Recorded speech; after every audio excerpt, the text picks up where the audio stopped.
Welcome to Interludes with Chris Mackenzie.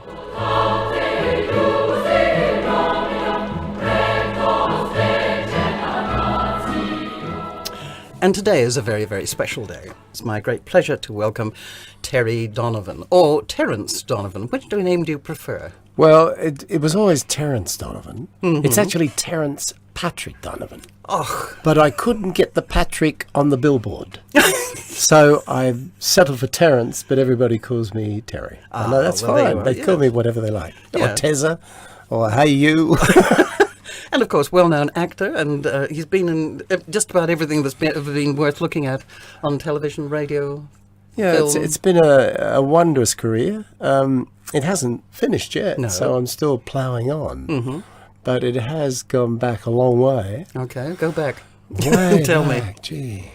It went back to days when I used to sing in a band at the Moonee Ponds Town Hall. Really? I was quite a singer. I was sort of impersonating Frank Sinatra and doing all that. Mm-hmm.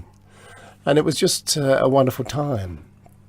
I always felt that my life would be so much more fulfilled being in show business, because I lived with my brother in Sunshine, George. Hi, George.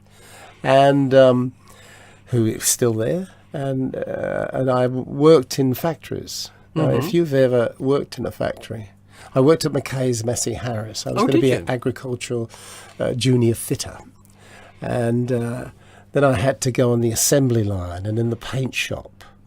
And all these terrible, awful jobs I had to do to learn the skill of being a fitter, agricultural fitter.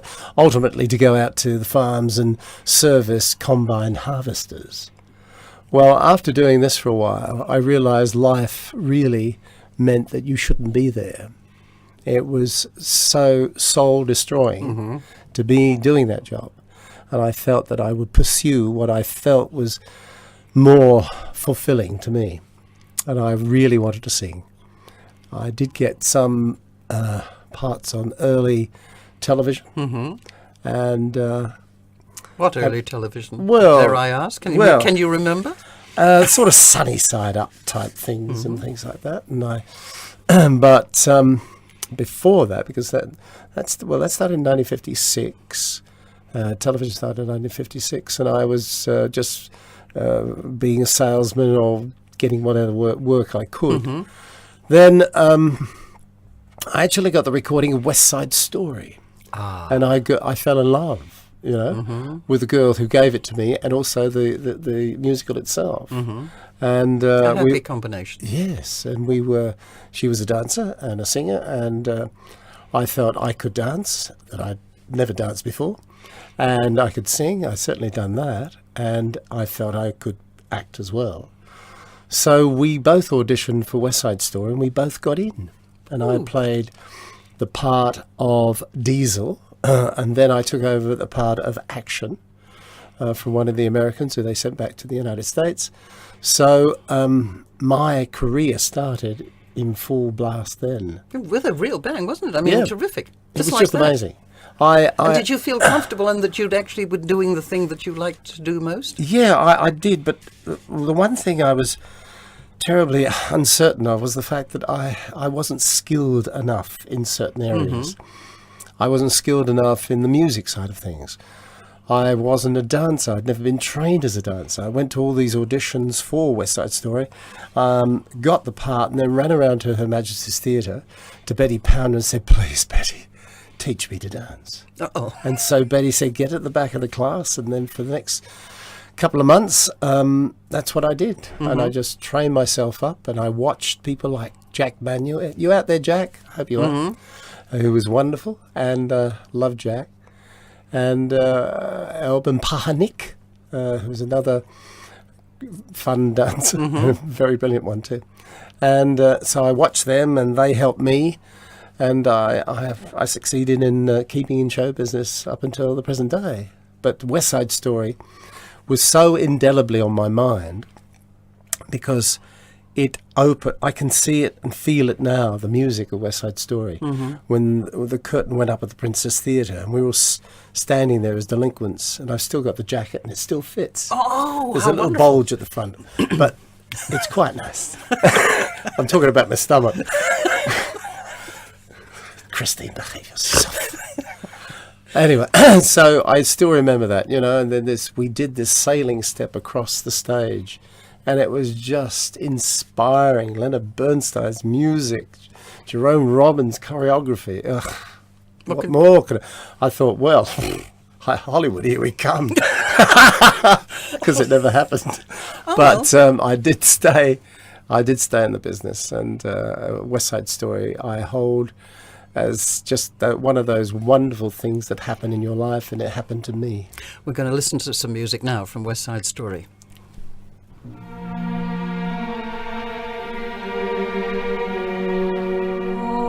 Only you're the only thing I'll see forever. In my eyes, in my words, and in everything I do. Nothing else but you. And there's nothing for me but Maria. Every sight that I see is Maria. Bonita. Always you, every thought I'll ever know. Everywhere I go, you'll be. You and me.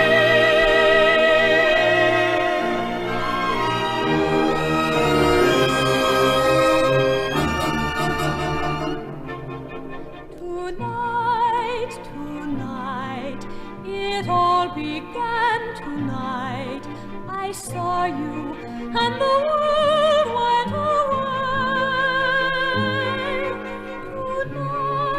Tonight, there's only you tonight. What you do, what you say.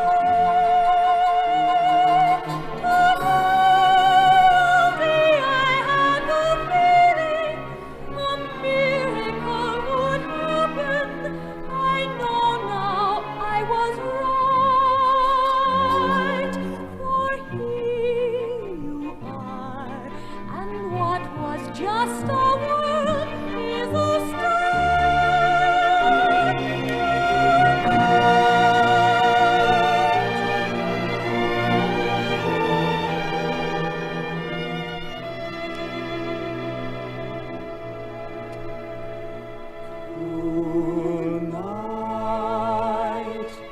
Tonight, the world is full of light.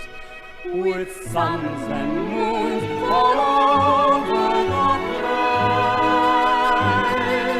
Tonight, the world is wild and bright, going mad, shooting sparks into space. Today, the world was just an address, a place for me to live in. No better than alright, but here you are, and what was just a word is a storm tonight.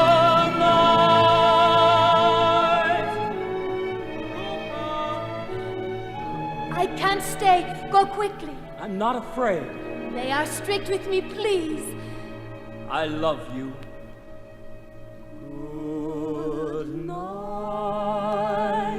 Good night. Sleep well, and when you dream, dream of me.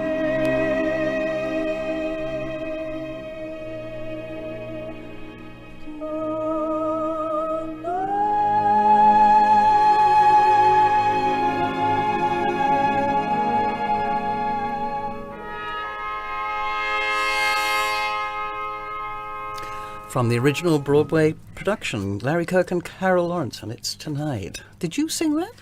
No, I didn't. I would have loved to, but I didn't actually audition for that. Oh. I was pleased to be in the chorus, or at least I did get a part, and it was a great, wonderful show to do, and I was just happy to be there. I'd have been happy to sweep the stage as they were playing it. I didn't care.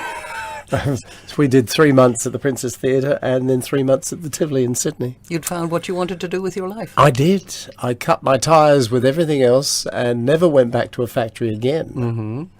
And I hopefully feel I'll never end up there. But and then I came back to Melbourne after that show was finished. And Garnet Carroll was doing Most Happy Fella. Mm-hmm. So I became the assistant stage manager for that. Great. And I wasn't a very good stage manager, actually, because I always wanted to be on stage doing things. And I'd be sort of standing in the wings dreaming about being out there. And they'd say, Terry, where are you? Oh, I'm just here. I said, no worries, I was just fixing the props or doing something like that. Lying in my teeth, of course. And so I with Most Happy Fella, there was a small part in there. I covered a few people in that. So I was really pleased about getting continuity of work. Yep. And then Sound of Music came along, and I got assistant in that, stage managing. Oh. With June Brunhill playing the lead. Definitely a part I couldn't get. That June Brunhill part. I couldn't get into the costume. So, Oh, lovely. so so I did that for a while. While I was working with Garnet Carroll, God bless him, and the Carrolls at the Princess Theatre, I also was pursuing other work and opportunities of work as an actor. Mm-hmm. And I met up with Wal Cherry and George Whaley. Mm-hmm. They were at the Union Theatre, and they wanted to start up a theatre in South Melbourne, in Dorcas Street in South Melbourne, called the Emerald Hill Theatre, which they did. And I joined them. And we did plan that people would be paid, but money was always very hard to come by. So I used to run off to, the showgrounds and work for the Wool Bureau or something, doing modelling and things like that, just to earn some money to keep going. And I took a multitude of jobs while I was working with Wal and George, and just try to help them set up that theatre. And learning, of course. I had to learn. Oh, golly, I didn't. The more I was in the theatre, the more I felt insecure about the fact I didn't know enough. Because there's so much to learn. It's a very wide spectrum of knowledge you have to have. Yeah, it's just handy because when you have that knowledge, you can sit back with a sort of secure base of feeling, oh, well, I know where OP is, or I know where the prompt corner is, and all that. But I was learning those things as I went along. Unfortunately, I had some wonderful people in my life who helped me. Marvellous. Train to do all that. So I did learn on the job sort of training situation. And while I was there, we did The Death of a Salesman with Peter Adams and Patricia Kennedy, a marvellous, wonderful Patricia. And we did a whole series of plays. Cat in a Hot Tin Roof. I played the brick in Cat in a Hot Tin Roof. And also, there was a production of Billy Liar I did, which I played Billy Liar in, and that really sort of gave me a wonderful opportunity to show that I could act, and I got sort of nice reviews out of that situation. And marvelous. So there you go. And I worked at the St Martin's Theatre in quite a few plays there, and then I decided, as a lot of actors did and performers in this country, and sadly, very sadly, we decided we would go overseas because the arts and performers in general were not considered productive people. Oh, really? At that time, in the 60s, which, saddened us all. So I got on a boat, the Castel Felice, and ended up in London. Then I was sort of working at the BBC, and I was in the canteen, and there's Johnny Mannion, and there's Louis Fiander, and there's all these people I'd worked with in Australia. We're all sitting in London at the BBC saying, what are we doing here? Oh, Jesus Christ, what are we doing here? We should be home doing all this at home, and we weren't. We were in London.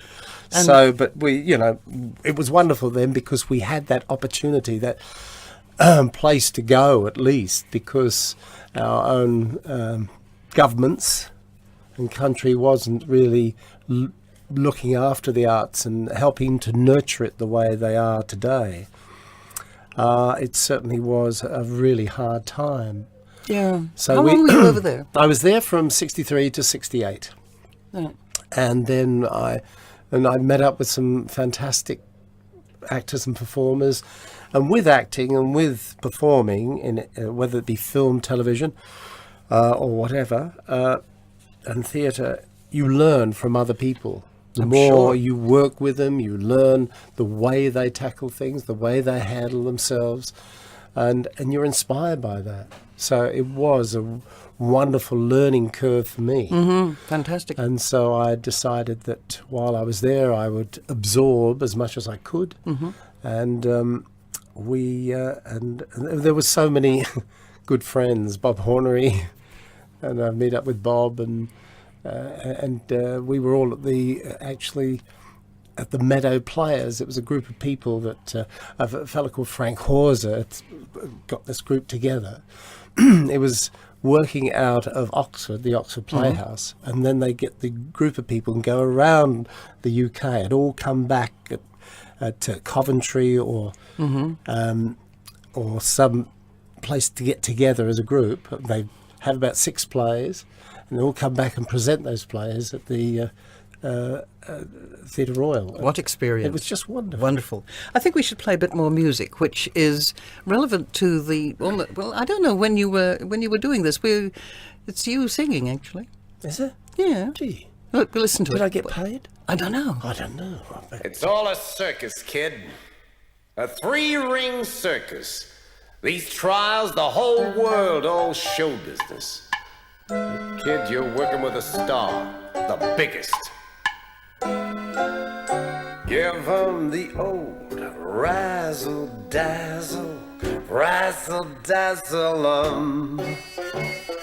Give 'em an act with lots of flash in it, and the reaction will be passionate. Give 'em the old hocus pocus, bead and feather 'em. How can they see with sequins in their eyes? What if your hinges are all rusting? What if, in fact, you're just disgusting? Razzle-dazzle 'em, and they'll never catch wise.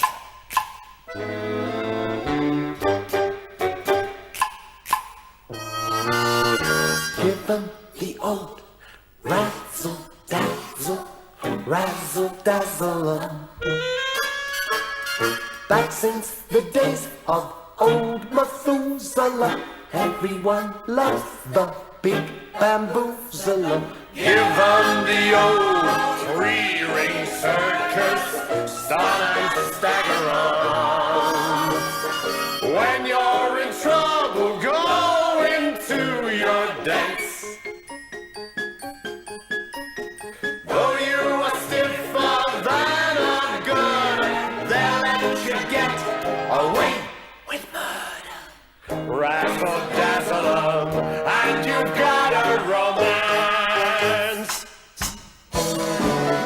Give 'em the old razzle-dazzle, razzle-dazzle 'em. Give 'em an act that's unassailable. They'll wait a year till you're available.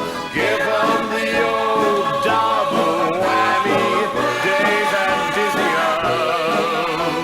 Show 'em the first-rate sorcerer you are. Long as you keep 'em way off balance, how can they spot you got no talents? Razzle-dazzle, razzle-dazzle 'em, and they'll make you a star.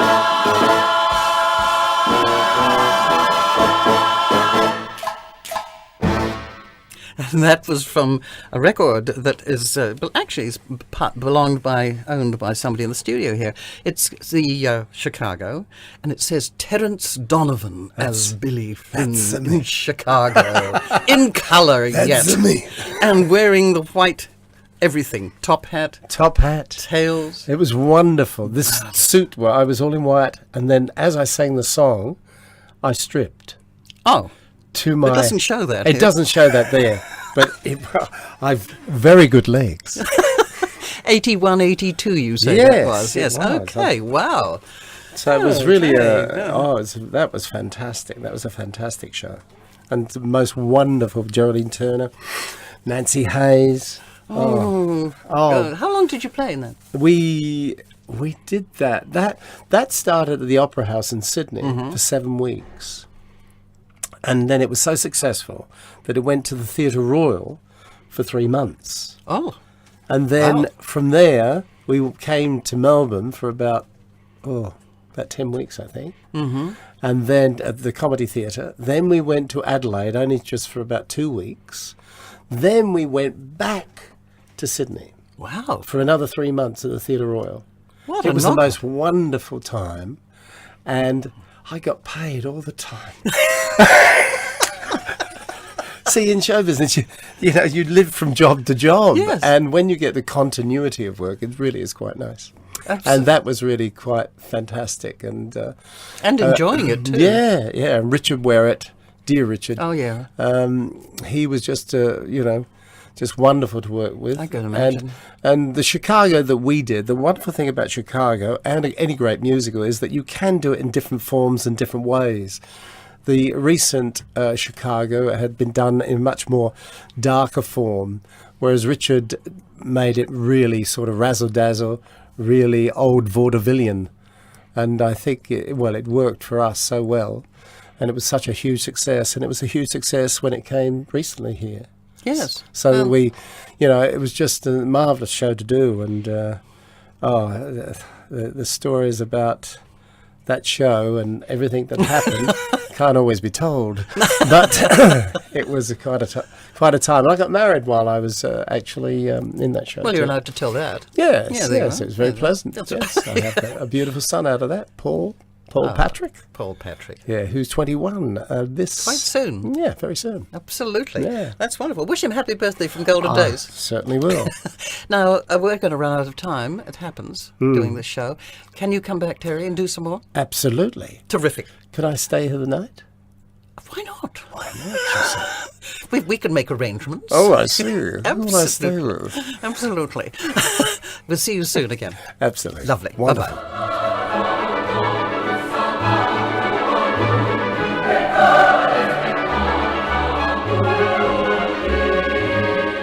You've been listening to Interludes with Chris Mackenzie.